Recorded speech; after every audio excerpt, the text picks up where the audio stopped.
Lumalaganap ang mga video ni Pastor Apollo Kibuloy at ni former Senator Manny Pacquiao sa mga social media.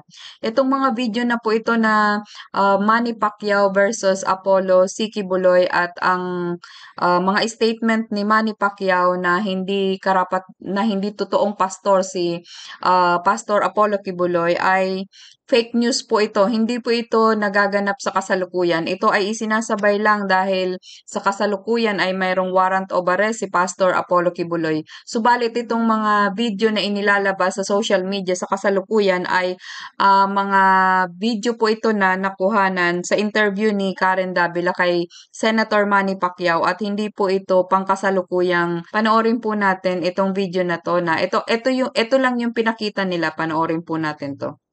Bali, ito lang kasi ang pinapakita nila sa kanilang reaction siya ng mga video. fabricated po ng Panginoon, pero hindi po talaga yung totoong pastor. Kasi gumagawa siya ng mga fabricated story.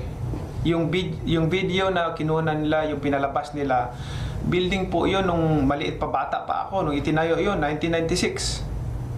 So, iyan po yung ginugutay-gutay nilang video. Actually, yung una lang ang munang pinakita nila ito. Yung sinabihan ni former Senator Manny Pacquiao si Pastor Kibuloy na hindi siya totoong pastor. Yan po yung una. Bali kinat-cut lang po yung video na interview ni Miss Karen Davila.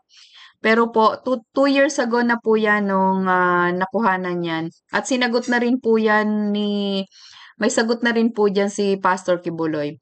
Para po makita niyo yung kabuuan, ibabalik ko po. Ito po yung totoong video niyan. Ayan po.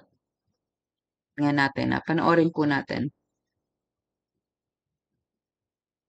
Ay, mali. Sorry, guys. Senator Manny, bago kayo umalis ng Pilipinas nga, in-expose nyo ito at si Pastor Senator pa Kibuloy, siya dyan.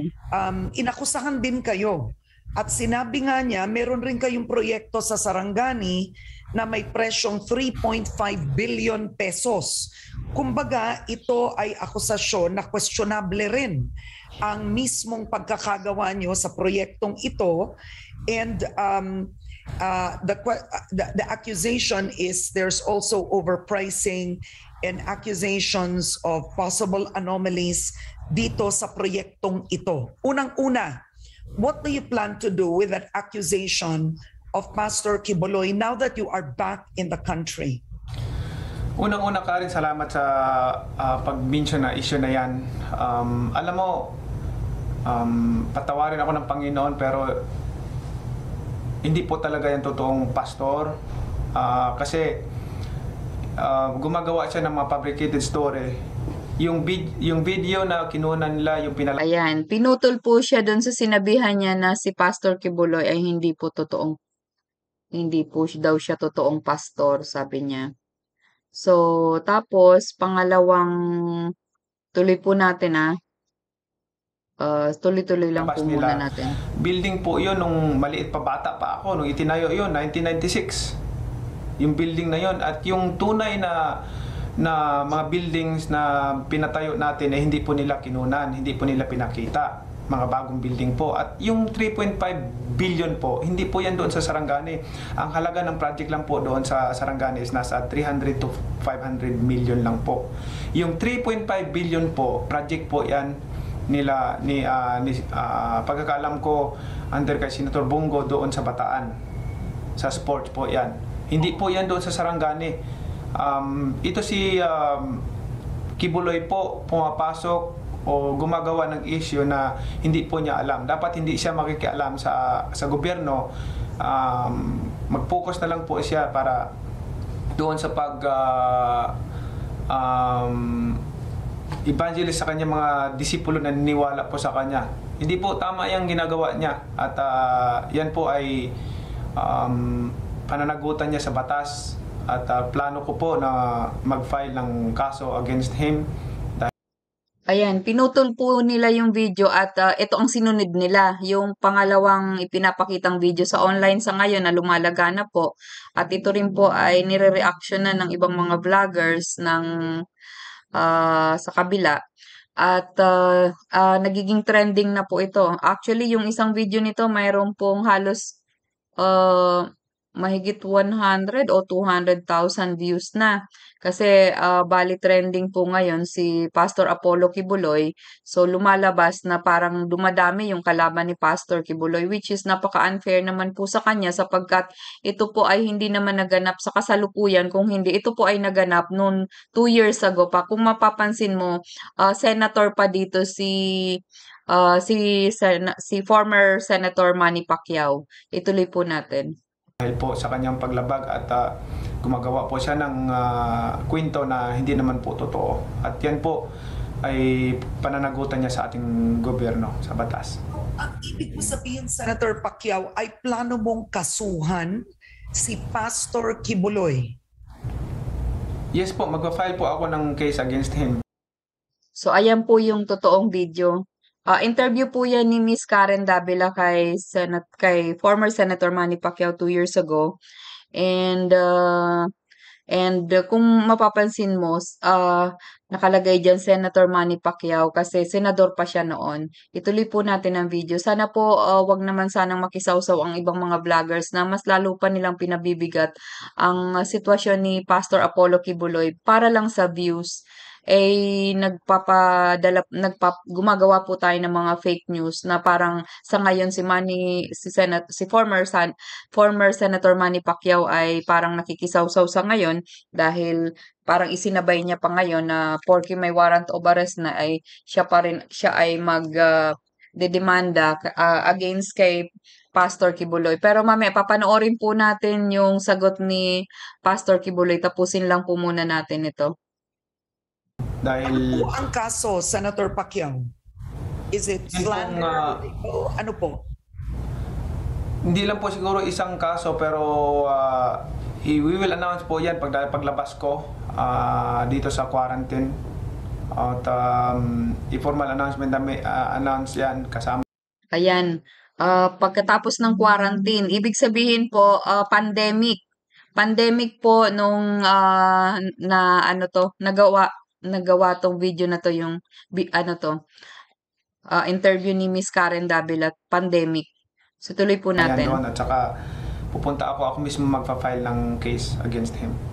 At desidido na kayo dito, Senator Pacquiao, nakasuhan si Pastor Kibuloy? Desidido na po ako dahil may gobyerno naman tayo at pinagkatiwalaan natin na lahat ng may kasalanan ay idaing natin sa gobyerno at mabigyan ako ng katarungan at parusahan sila ng ating gobyerno. Siguro ang tanong ng ilan ngayon, would that be wise na kasuhan si Pastor Kibuloy given marami po siyang supporters at followers? At kung plano po ninyong tumakbo sa mas mataas na posisyon sa 2022, baka ang tanong ng ilan yung supporters, kailangan nyo pa ba ng kaaway? Hindi po ako tumatakbo para i-place ang lahat ng mag-compromise ako sa mga masasamang bagay. Tumatakbo po ako para ipaglaban ang tama at karapatan ng sambayanang Pilipino at para sa paglago ng ating bansa. Yan po ang adhikain ko kung sakaling ako ay tumakbo doon sa pinaka-highest position or magbalik sa Senado. Yan po ang aking, nandito ako sa posisyon na to hindi para sa sarili ko kundi para sa karapatan ng mga Pilipino. Kaya nga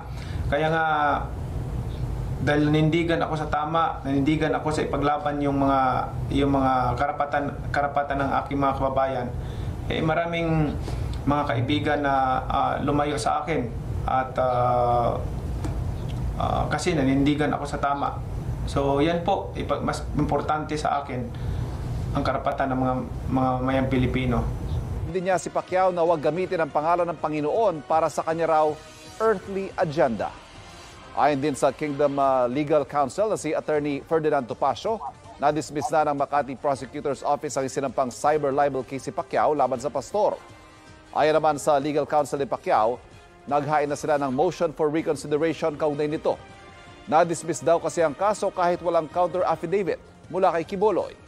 Gayunman, pinag-iisipan daw nilang bawiin ito para raw maproseso ng Amerika ang extradition kay Kibuloy. In fairness po kay former Senator Manny Pacquiao, wala po tayong anumang grudges sa kanya at napakabuting tao po ni former Senator Manny Pacquiao. Gayon din po si Pastor Kibuloy. Maaring hindi lang po nagkaroon ng magandang pagkakaintindihan sapagkat sa parte po ni Senator Manny Pacquiao, syempre po marami din po naman mga assistant siya na gumagawa para sa kanya. At gayon din naman si Pastor Kibuloy, siya naman po ay may access po sa government gawa ng kaibigan niya si former President Duterte.